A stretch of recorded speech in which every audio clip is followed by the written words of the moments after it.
Hi friends, welcome back to my YouTube channel. ಎಲ್ಲರೂ ಹೇಗಿದ್ದೀರಾ? ಎಲ್ಲರೂ ಚೆನ್ನಾಗಿದ್ದೀರಾ ಅಂತ ಭಾವಿಸ್ತಾ ಇವತ್ತಿನ ವಿಡಿಯೋನ ಸ್ಟಾರ್ಟ್ ಮಾಡ್ತಾ ಇದ್ದೀನಿ. ಹಾಗೂ ಯಾರಿನ್ನೂ ನನ್ನ ಚಾನಲ್ನ ಸಬ್ಸ್ಕ್ರೈಬ್ ಮಾಡ್ದೆ ನೋಡ್ತಾ ಇದ್ದೀರಾ ಅವರು ಕೂಡ ಹೋಗಿ Chaitra Gowda life style YouTube ಚಾನಲ್ನ ಸಬ್ಸ್ಕ್ರೈಬ್ ಮಾಡಿಕೊಂಡು ನನ್ನ ವಿಡಿಯೋಸ್ಗೆ ಸಪೋರ್ಟ್ ಮಾಡಿ ಅಂತ ಹೇಳ್ತಾ ಇವತ್ತಿನ ವಿಡಿಯೋನ ಸ್ಟಾರ್ಟ್ ಮಾಡ್ತಾ ಇದ್ದೀನಿ. ಸಂಜೆನೇ ನಾನು ರಂಗೋಲಿ ಎಲ್ಲ ಬಿಟ್ಟು ವರಮಹಾಲಕ್ಷ್ಮಿ ನೆಕ್ಸ್ಟ್ ಡೇ ಇತ್ತು, ಹಾಗಾಗಿ ಎಲ್ಲ ಬಿಟ್ಟು ರೆಡಿ ಮಾಡ್ಕೊಂಡಿದ್ದೆ. ಪಕ್ಕದ ಮನೆ ಆಂಟಿ ಸ್ವಲ್ಪ ಸ್ಯಾರಿ ಉಡ್ಸ್ಕೊಡು ಅಂತ ಕೇಳಿದರು. ಹಾಗೆ ಲಕ್ಷ್ಮಿ ಮುಖವಾಡೋಕ್ಕೂ ಕೂಡ ನಾನೇ ರೆಡಿ ಮಾಡಿಕೊಟ್ಟೆ. ನೈಟು 9 o'clock ನಂಗೆ ಹೋಗಿ ಇಷ್ಟು ಮುಗಿಸ್ಕೊಟ್ಟು ಅಲ್ಲಿಂದ ಬಂದೆ. ಇದು ಬೆಳಗ್ಗಿನ ಕ್ಲಿಪ್ಪಿಂಗ್ಸು. ಮಾರ್ನಿಂಗು ಇದು ನೆನ್ನೆನೇ ಕಲರಿಂಗ್ ಎಲ್ಲ ಮಾಡಿ ರೆಡಿ ಮಾಡ್ಕೊಂಡಿದ್ದೆ. ಸೆಗ್ನಿಲಿ ಎಲ್ಲ ಸಾರಿಸಿ ರೆಡಿ ಮಾಡ್ಕೊಂಡಿದ್ದೆ. ಎಲ್ಲ ಕಲರಿಂಗ್ ಎಲ್ಲ ಆಗಿತ್ತು. ನೈಟು ಮಳೆ ಬಂತು, ಮಳೆಯಿಂದ ಎಲ್ಲ ಸ್ವಲ್ಪ ಹಾಳಾಗೋಗಿತ್ತು. ಹಾಗಾಗಿ ಬೆಳಗ್ಗೆ ಎದ್ದು ಅದಕ್ಕೆ ಸ್ವಲ್ಪ ಟಚಪ್ ಥರ ಮಾಡಿಕೊಂಡು ಅದಕ್ಕೆ ಸ್ವಲ್ಪ ಕಲರಿಂಗ್ ಎಲ್ಲ ಕೊಟ್ಟಿದ್ದೀನಿ. ಮೇಲೆ ಕೂಡ ಚಿಕ್ಕದಾಗಿ ರಂಗೋಲಿ ಬಿಟ್ಟಿದ್ದೀನಿ. ಹಾಗೆ ತುಳಸಿ ಕಟ್ಟೆಗೆ ಬಿಟ್ಟು ಮತ್ತು ಬಾಗಿಲಿಗೂ ಸ್ವಲ್ಪ ರಂಗೋಲಿ ಹಾಕಿ ಈಗ ಪೂಜೆ ಕೂಡ ಮಾಡ್ತಾ ಇದ್ದೀನಿ. ನಮ್ಮ ಮನೆಯಲ್ಲಿ ವರಮಹಾಲಕ್ಷ್ಮಿ ಹಬ್ಬ ಈ ಥರ ಸಿಂಪಲ್ಲಾಗಿ ಮಾಡ್ತಾ ಇದ್ದೀವಿ. ನಮ್ಮ ಮನೇಲಿ ಲಕ್ಷ್ಮಿ ಕೂರಿಸೋದು ರೂಢಿಯಲ್ಲಿಲ್ಲ, ಹಾಗಾಗಿ ನಾವು ಲಕ್ಷ್ಮಿನ ಕೂರಿಸ್ತಾ ಇಲ್ಲ. ಮಾಡಿದ್ರೆ ಮುಂದೆ ಫ್ಯೂಚರಲ್ಲಿ ಮಾಡ್ಕೊಂಡು ಹೋಗ್ಬೇಕಷ್ಟೆ. ಹಾಗಾಗಿ ನಾವು ಈ ರೀತಿ ನಮ್ಮ ಮನೆಯಲ್ಲಿ ವರಮಹಾಲಕ್ಷ್ಮಿ ಹಬ್ಬನ ಈ ರೀತಿ ಸೆಲೆಬ್ರೇಷನ್ ಮಾಡಿದ್ವಿ. ದೇವ್ರ ಮುಂದೆ ಸ್ವಲ್ಪ ಹಣ್ಣು ಹಂಪಲು ಮತ್ತು ದುಡ್ಡು ಇಟ್ಬಿಟ್ಟು ಪೂಜೆ ಮಾಡ್ತೀವಿ ಅಷ್ಟೇ. ನಾವು ಏನು ಗ್ರ್ಯಾಂಡಾಗಿ ಏನೇನು ಸೆಲೆಬ್ರೇಷನ್ ಮಾಡೋದಿಲ್ಲ. ಈ ರೀತಿ ಸಿಂಪಲ್ಲಾಗಿ ಪೂಜೆನ ನಮ್ಮ ಮನೇಲಿ ಮಾಡ್ಕೊಂಡಿದ್ದೀವಿ. ನಿಮ್ಮ ಮನೇಲಿ ಯಾವ ರೀತಿ ಸೆಲೆಬ್ರೇಷನ್ ಮಾಡಿದ್ದೀರಿ ಅಂತ ಕಮೆಂಟ್ ಸೆಕ್ಷನಲ್ಲಿ ತಿಳಿಸಿ. ಹಾಗೂ ನನ್ನ ವೀಡಿಯೋಸು ತುಂಬಾ ಲೇಟಾಗಿ ಬರ್ತಿದೆ, ಅದಕ್ಕೆ ಸಾರಿ ಕೇಳೋದಕ್ಕೆ ಇಷ್ಟಪಡ್ತೀನಿ. ಯಾಕಂದರೆ ನನ್ನ ಮಗಳಿಗೆ ಮತ್ತು ನನಗೂ ಸ್ವಲ್ಪ ಹುಷಾರಿರಲಿಲ್ಲ. ನನಗೆ ಸ್ವಲ್ಪ ಕೋಲ್ಡ್ ಆಯಿತು ಅಷ್ಟೇ. ನನ್ನ ಮಗಳಿಗೆ ಸ್ವಲ್ಪ ಜ್ವರ, ಕಣ್ಣು ಆ ಥರ ಎಲ್ಲ ಬಂದುಬಿಟ್ಟಿತ್ತು ಬೆಂಗಳೂರಿಂದ ಬಂದಮೇಲೆ. ಹಾಗಾಗಿ ವಿಡಿಯೋ ಎಡಿಟಿಂಗ್ ಮಾಡೋದ್ರಲ್ಲಿ ಸ್ವಲ್ಪ ಲೇಟ್ ಆಯಿತು, ಸಾರಿ ಕೇಳ್ತೀನಿ. ಹಾಗೆ ವರಮಹಾಲಕ್ಷ್ಮಿ ಆಂಟಿ ಮನೆಗೆ ರೆಡಿ ಮಾಡಿ ಬಂದಿದ್ನಲ್ಲ, ಅದನ್ನು ಈಗ ವಿಡಿಯೋ ಮಾಡ್ತಾಯಿದ್ದೀನಿ. ಬೆಳಗ್ಗೆ ಕೂಡ ಹೋಗಿ ಅರಿಶಿನ ಕುಂಕುಮ ತೊಗೊಳೋದಕ್ಕೆ ಹೇಳೋಗಿದ್ರು, ಹಾಗಾಗಿ ನಾನು ಹೋಗಿ ಅರಿಶಿನ ಕುಂಕುಮ ತೊಗೊಂಡು ಬಂದೆ. ನನ್ನ ಮಗಳಿಗೆ ಬೆಳಗ್ಗೆ ಸಿಂಪಲ್ಲಾಗಿ ಲಂಗ ಬ್ಲೌಸ್ ಹಾಕಿದ್ದೆ, ಹಳೇದೇ ಅದು. ಸಂಜೆ ಕೂಡ ಡ್ರೆಸ್ ಇತ್ತು, ಲಂಗ ಬ್ಲೌಸ್ ಹೊಸದು, ಅದನ್ನು ಹಾಕಿ ಫೋಟೋ ತೆಗೆಯೋಣ ಅಂತ ರೆಡಿ ಮಾಡಿದ್ದೀನಿ. ಹಾಗೂ ನಾನು ಸ್ಯಾರಿ ಹಾಕ್ಕೊಂಡು ರೆಡಿ ಆದೆ. ಸಂಜೆಗೆ ಅರಿಶಿನ ಕುಂಕುಮ ಕರೆಯೋಕ್ಕೆ ಹೋಗಬೇಕಿತ್ತು, ಹಾಗಾಗಿ ನಾನು ಕೂಡ ಸ್ಯಾರಿ ವೇರ್ ಮಾಡಿದ್ದೀನಿ. ಇದು ಚಿಕ್ಕ ಮಕ್ಕಳು 5 ವರ್ಷದ ಒಳಗಡೆ ಇರೋ ಮಕ್ಕಳಿಗೆ ಪೂಜೆ ಮಾಡ್ತಾರೆ, ಅವರು ಲಕ್ಷ್ಮೀ ಸ್ವರೂಪ ಅಂತಲೂ ಕೂಡ ಹೇಳ್ತಾರೆ. ಹಾಗಾಗಿ ನನ್ನ ಮಗಳಿಗೆ ಈ ವರ್ಷ ಮೊದಲನೇ ವರ್ಷ ನಾನು ಮಾಡ್ತಾ ಇರೋದು ಬಂದು ಮೊದಲನೇ ವರ್ಷ ಲಕ್ಷ್ಮಿಗೆ ಪೂಜೆ ಮಾಡ್ತಾಯಿದ್ದೀನಿ. ನನ್ನ ಮನೆಯ ಮುದ್ದು ಲಕ್ಷ್ಮಿಗೆ ನಾನು ಕಾಲು ಪೂಜೆ ಮಾಡಿ ಅವಳ ಆಶೀರ್ವಾದ ಕೂಡ ನಾನಿಲ್ಲಿ ತೊಗೊಳ್ತಾ ಇದ್ದೀನಿ. ನೋಡ್ತಾ ಇರ್ಬೋದು ಎಷ್ಟು ಚೆಂದ ಕಾಣ್ತಾ ಇದ್ದಾಳೆ, ಎಷ್ಟು ಚೆಂದ ಕೂತ್ಕೊಂಡಿದ್ದಾಳೆ.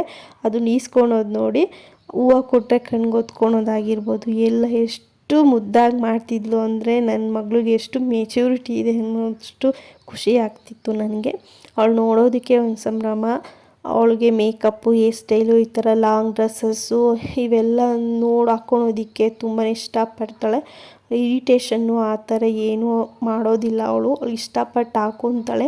ನೋಡಿ ಎಷ್ಟು ಚೆನ್ನಾಗಿ ಕಾಣ್ತಾ ಇದ್ದಾಳೆ ಅಂತ. ನಿಮಗೂ ಕೂಡ ಇಷ್ಟ ಆದರೆ ಒಂದು ಲೈಕ್ ಮಾಡಿ, ಶೇರ್ ಮಾಡಿ ಹಾಗೂ ಸಬ್ಸ್ಕ್ರೈಬ್ ಮಾಡ್ಕೊಳ್ಳಿ. ಮುಂದೆ ಬರುವ ನನ್ನ ವಿಡಿಯೋಸು ನಿಮಗೆ ಮೊದಲೇ ನೋಟಿಫಿಕೇಷನ್ ಬರುತ್ತೆ ಸಬ್ಸ್ಕ್ರೈಬ್ ಮಾಡ್ಕೊಳೋದ್ರಿಂದ. ಹಾಗೂ ನಿಮ್ಮ ಸಪೋರ್ಟ್ ನನಗೆ ಸಿಗುತ್ತೆ ಅಂತ ಹೇಳ್ತೀನಿ. ನೋಡ್ತಾ ಇರ್ಬೋದು ನನ್ನ ಮಗಳು ಎಷ್ಟು ಮುದ್ದಾಗಿ ಕಾಣ್ತಾ ಇದ್ದಾಳೆ. ಆ ಲಕ್ಷ್ಮೀನೇ ನನ್ನ ಮಗಳಲ್ಲಿ ನೋಡ್ತಾ ಇದ್ದೀನಿ, ಅಷ್ಟು ಚೆಂದ ಕಾಣ್ತಾ ಇದ್ದಾಳೆ. ಎಲ್ಲರ ಮನೆಯಲ್ಲೂ ದೇವ್ರನ್ನ ಲಕ್ಷ್ಮಿ ಕೂರಿಸಿ ನೋಡ್ತಾ ಇದ್ದರೆ, ನಾನು ನನ್ನ ಮಗಳಿಗೆ ರೆಡಿ ಮಾಡಿ ಲಕ್ಷ್ಮಿನ ನೋಡ್ತಾ ಇದ್ದೀನಿ. ಇದಾಗಿತ್ತು ನಮ್ಮ ಮನೆಯ ವರಮಹಾಲಕ್ಷ್ಮಿಯ ಲಾಗ್. ಹಾಗೂ ನೆಕ್ಸ್ಟ್ ಡೇ ನಾವು ಶ್ರಾವಣ ಶನಿವಾರ ಆಗಿರೋದ್ರಿಂದ ಶ್ರಾವಣ ಮುಗಿಯೋಷ್ಟರಲ್ಲಿ ಶನಿಮಾತ್ಮನ ದೇವಸ್ಥಾನಕ್ಕೆ ಹೋಗೋಣ ಅಂತ ಶನಿಮಾತ್ಮನ ದೇವಸ್ಥಾನಕ್ಕೆ ನೆಕ್ಸ್ಟ್ ಡೇ ನಾವು ದೇವಸ್ಥಾನಕ್ಕೆ ಕೂಡ ಹೋಗಿದ್ವಿ. ದೇವರ ಅಲಂಕಾರನೂ ಕೂಡ ತುಂಬಾ ಚೆನ್ನಾಗಿ ಮಾಡಿದರು. ಅವತ್ತು ಬೆಣ್ಣೆ ಅಲಂಕಾರ ಕೂಡ ಮಾಡಿದರು. ಅಲ್ಲಿ ತುಂಬಾ ಜನ ಕ್ರೌಡ್ ಇತ್ತು, ಹಾಗಾಗಿ ಸ್ವಲ್ಪನೇ ಕ್ಲಿಪ್ಪಿಂಗ್ಸ್ ತೊಗೊಂಡು ಇಲ್ಲಿ ಆ್ಯಡ್ ಮಾಡ್ತಾ ಇದ್ದೀನಿ. ಹಾಗೆ ನಿಮಗೂ ಕೂಡ ದೇವರ ದರ್ಶನ ಮಾಡ್ತಾ ಇದ್ದೀನಿ. ನಿಮ್ಗೆ ಏನೇನು ಬೇಡಿಕೆ ಇದೆ ನೀವು ಕೂಡ ದೇವ್ರ ಹತ್ರ ಹೇಳ್ಕೊಳ್ಳಿ, ಪ್ರಾರ್ಥನೆ ಮಾಡ್ಕೊಳ್ಳಿ, ನಿಮಗೂ ಕೂಡ ಒಳ್ಳೆಯದಾಗಲಿ ಅಂತ ಹೇಳ್ತಾ ಅಲ್ಲಿಂದ ಪೂಜೆ ಎಲ್ಲ ಮುಗಿಸ್ಕೊಂಡು ಎಳ್ಬತ್ತಿ ತೊಗೊಂಡು, ಅಲ್ಲಿ ಎಳ್ಬತ್ತಿ ಹಚ್ತಾರಲ್ಲ, ಶನಿಮಹಾತ್ಮಂಗೆ ಹಚ್ತಾರಲ್ಲ, ಎಲ್ಲ ದೇವಸ್ಥಾನದಲ್ಲೂ ಹಚ್ತಾರೆ. ನಾವು ಕೂಡ ಅಲ್ಲೇ ತೊಗೊಂಡು ಹಾಕ್ತಾ ಇದ್ದೀವಿ.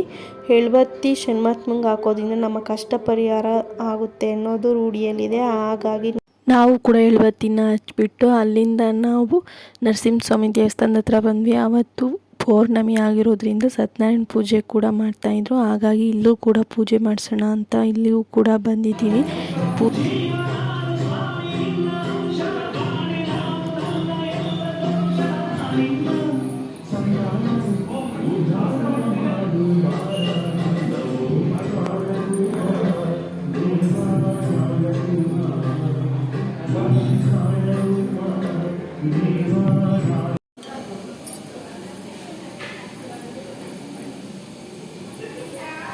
ಆದರೆ ಅವತ್ತು ಸತ್ಯನಾರಾಯಣ ಪೂಜೆ ಮಾಡಿರಲಿಲ್ಲ. ಹಾಗಾಗಿ ಪೂಜೆ ಎಲ್ಲ ಮುಗಿಸ್ಕೊಂಡು ಅಲ್ಲಿ ಪ್ರಸಾದ ಪ್ರಿಪೇರ್ ಮಾಡಿದ್ರು. ಹಾಗಾಗಿ ಅಲ್ಲೇ ಹೋಗಿ ಪ್ರಸಾದ ತಿನ್ಕೊಂಡು ಮನೆಗೆ ಬಂದ್ವಿ. ಏನು ಮಾಡ್ತಿದ್ಯಾ ಅಕ್ಷಿತಾ? ಏನು ಮಾಡ್ತಿದ್ಯಾ?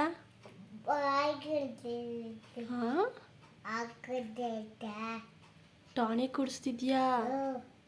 ಪಾಪುಗೆ ಏನಾಗೈತೆ? ಹುಷಾರಿಲ್ಲ? ಹಬ್ಬ ಆಯ್ತಾ? ಭಯ ಅಂತೈತಾ? ಅವಳಿಗೆ ಶಿರಪ್ ಹಾಕೋದು ನೋಡಿಕೊಂಡು ಅವಳ ಗೊಂಬೆ ಕೂಡ ಹಾಕ್ತಾ ಇದ್ದಾಳೆ. ಎಷ್ಟು ಮುದ್ದಾಗಿ ಕೂತಿದ್ಲು ನೋಡಿ ಅವಳು.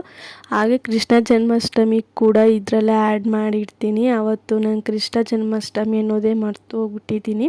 ಹಾಗಾಗಿ ಮನೇಲೇ ಕೊಳಲು ಅದನ್ನೆಲ್ಲ ಪ್ರಿಪೇರ್ ಮಾಡಿಕೊಂಡು ಇರೋದ್ರಲ್ಲೇ ನನ್ನ ಮಗಳನ್ನ ಈ ರೀತಿ ರೆಡಿ ಮಾಡಿದ್ದೀನಿ. ಪಂಚೆ ಕೂಡ ನಾನೇ ಉಡ್ಸಿದ್ದೀನಿ, ಅದೇನು ರೆಡಿಮೇಡ್ ಅಲ್ಲ. ಹಾಗೆ ಒಂದು ವೇಲ್ ಕೂಡ ಅವಳು ಸೊಂಟಕ್ಕೆ ಕಟ್ಟಿದ್ದೀನಿ. ಇದು ಜುವೆಲ್ಸ್ ಎಲ್ಲ ನನ್ನದೇ ಇತ್ತು, ಅದನ್ನು ಕೂಡ ವೇರ್ ಮಾಡಿದ್ದೀನಿ.